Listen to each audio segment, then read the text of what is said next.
Hello everyone, welcome back to Machine Learning Made Simple.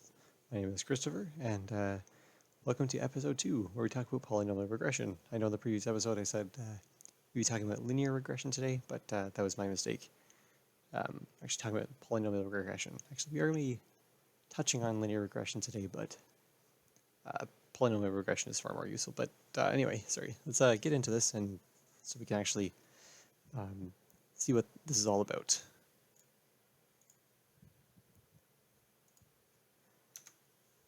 So the algorithm breakdown for this particular one is supervised, and it's regression, as the name would imply.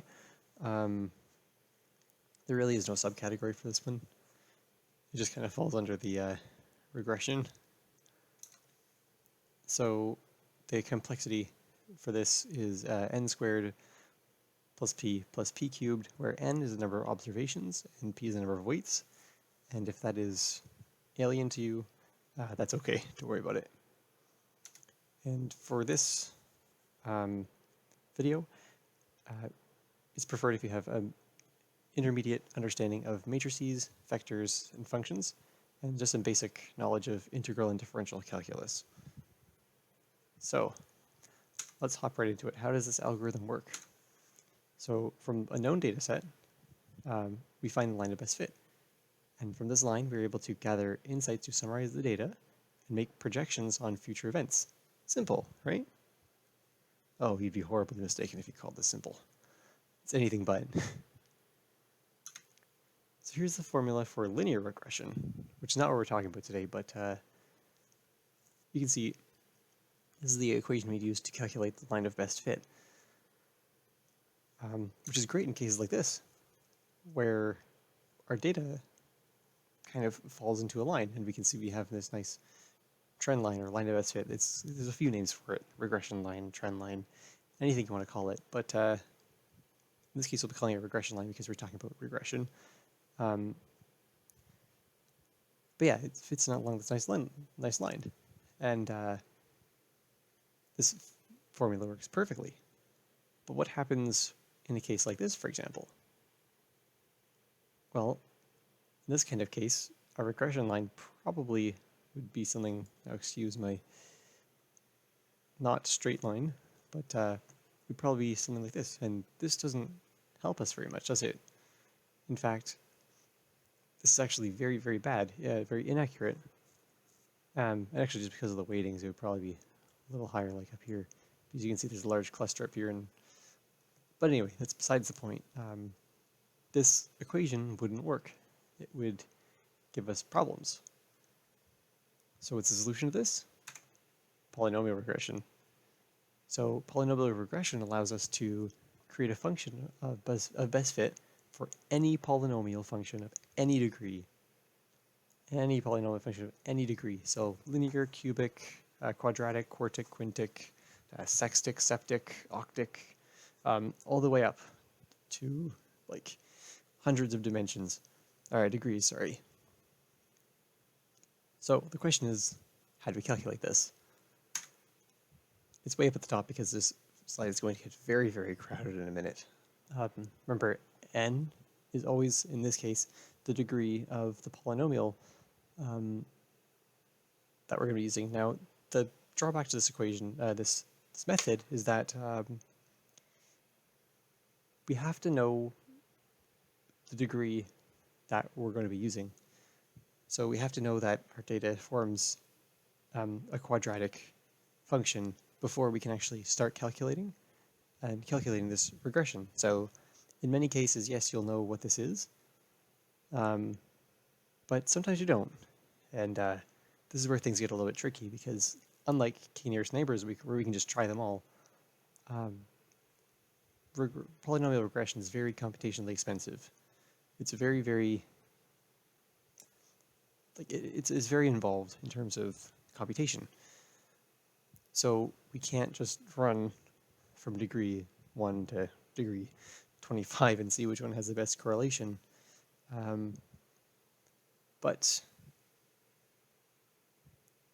Or average residual or whatever you want to call it. But yeah. So that's why it's best So there's a bit of a drawback to this one, but it's really good other than that. It's purely mathematical, so there's no real room for programming error. You don't have to train it, which is probably my favorite part because it takes a while to execute, but you don't need to sit there for hours and hours and hours training your machine learning model. It's faster to train than other machine learning models is what I'm trying to say. So let's break this down a little bit into more of a matrix form. We can see that this makes up our y column, or I guess in this case our f hat of x. This makes up all of our a's, and this of course makes up all of our x's. So this is all of our targets. And this is our features. If you want to think about it, again, with a function notation. This is just in simplified, like a matrix form. But, and if this looks like alien to you with the summation operator, then the rest of the video is going to be, it uses really dependent on this operator. It makes life so much easier when dealing with this kind of math. But yeah, so we can see we can break this down into a matrix of n dimensions, or two n dimensions, I guess. So as you can probably see, the goal we're going to try and achieve here is we need to figure out which values A will need to be to make this equation true. And once we find those values, once we calculate them, we can plug them back into this function right here, and we'll just have our result. So we can rearrange our nice function, our nice matrix equation here, to something a little bit more like this, where we just kind of combine these two, and just move to the other side of the equal sign. So now, anybody if you've ever taken any kind of linear algebra class, I'm sorry, but you're gonna dread what I say, but what I say comes next. Yeah, once we have it in this form, we need to use Gauss-Jordan elimination. I'm sorry, that brings back PTSD from anybody who's ever done any linear algebra work, because, and I apologize, of course, because manually on pencil and paper, this can usually take half an hour easily with three-dimensional matrices, assuming you get it right the first time and you don't check your work and then you realize, doesn't add up, so I gotta go back and fix it. It's annoying, really annoying, but it's how we're going to use it. We need to solve this equation somehow, and it's just the best way to go. So once you've finished your elimination,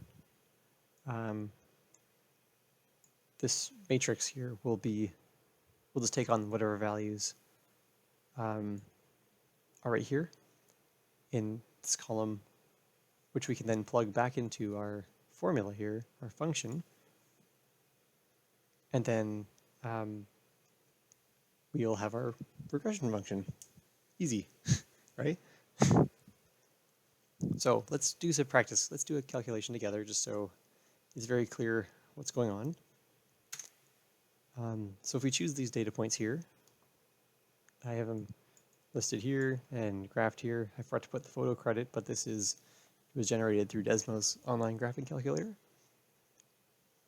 You might notice something about these data points in particular, and that is because they do form a parabola, just the default standard form of a parabola, y equals x squared. Now, the reason, in most cases, you're going to have more than 5 data points. Like, I haven't seen regression problems that have gone in the beyond thousands. but they shouldn't be in the hundreds and things like that. We're going to do 5 because I'm not a psychopath and I don't want to use the summation operator on 1,000 items. And of course, we are using data points which lie along a function for the sole purpose that we can check our work with this. If we know what our output should be, then we know if we've done it right, essentially, is what I'm saying. So our regression function for these data points should be x squared. No, like 0.00001 x squared. No, none of that. It has to be x squared. And that's how we know we've done this properly. And that's why we're using the data points that fall directly on a function. So let's do our pre-matrix calculations. I've taken the liberty of doing this for you, so we don't have to. And of course the line fades in last because that's just the way PowerPoint rolls, I suppose. But yeah, we've calculated all these values. Easy, nothing crazy here. So now let's take those values and this formula from earlier, and let's plug in those values. Our degree is, of course, 2.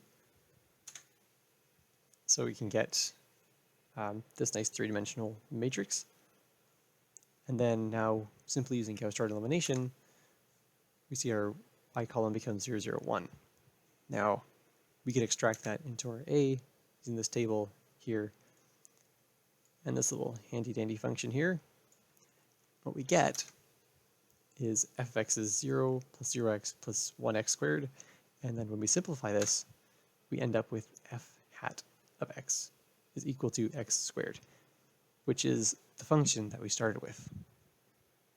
So we've done it. This is correct. This is good. Now, of course, in the real world, you're not going to have your data points falling perfectly along the function. That's not going to happen. So this is not going to be so nice and x squared. It's going to be like x squared plus like 0, 0, like some weird fractions. But yeah,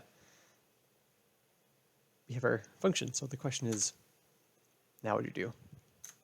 Well, the most important thing we can do is we can use the function to calculate values outside of the known data points, whether it be before, between, or after. So between being, we have x values for -2, 1, 0, 1, and 2. So we can calculate what happens when x is equal to 0.5, for example. And that kind of gives us insight as to what happens there. And that is for before and after. We can calculate for values that are less than -2 or greater than +2. And that can give us insight as to projections, both future projections and past projections. Future projections I find are generally more useful than past projections, but the options there, should you want to. And then now getting into the more technical uses, we can differentiate the function using differential calculus, very, very basic differential calculus, might I add, to determine the rate of change at any given point by calculating the slope of the tangent line, or we can even calculate the entire equation of the tangent line, including the y-intercept, to get even more information on the data at any given one particular point. And then here's just an example of the differentiated function. It's very, very simple differentiation. Very, very simple. Alternatively, we can integrate the function to determine the total area between two given x values. So this is saying, instead of giving us the entire function, let's narrow down our scope to just one section of the function which we care about, one subsection given to values of x. And of course, we can just use very, very basic integration to calculate this, which we can see down here. So other than that, that is all about about polynomial regression, and even linear regression, because you can always have a function with a degree of 1 with this method.